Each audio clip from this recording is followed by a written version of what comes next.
Sige, pag yan ang hindi mo na ipasok yung katol na yan, tatamaan ka sa akin, ha? Paano ba? Paano ba? Asan ang gitna niyan? Eto. Tignan mo, may butas, di ba? Oo. O, paano ipapasok yan?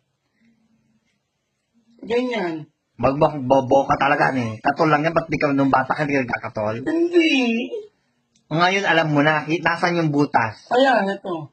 Nakita ko yung butas, sa gitna, tumingin ka sa gitna. Ayun. Ha? Paano mo may tutusok yan? Bobon talaga, oh. Hindi mo na alam ang ginagawa mo. Paano mo may tutusok yan? Ganyan. Itusok mo, asan yung butas? Ito nga, oh. Ha? Ayun. Asaan? Ito. Ayan ang butas. Ayan. Ngayon, itusok mo ngayon yung dulo niyan. Akin na, gagawin ko, kung anong pinagtutusok mo, ayan, ayan siya, pasok. Parang puwit lang din yan na tinusok sa buto.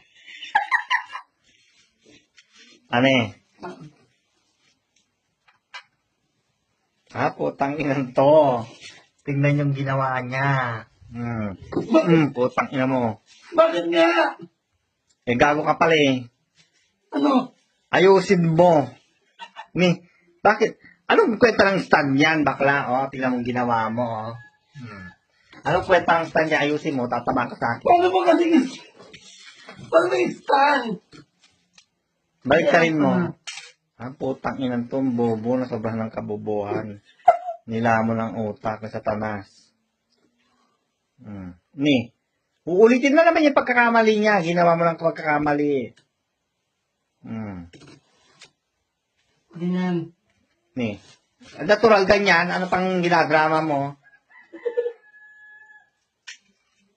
Sira ulo.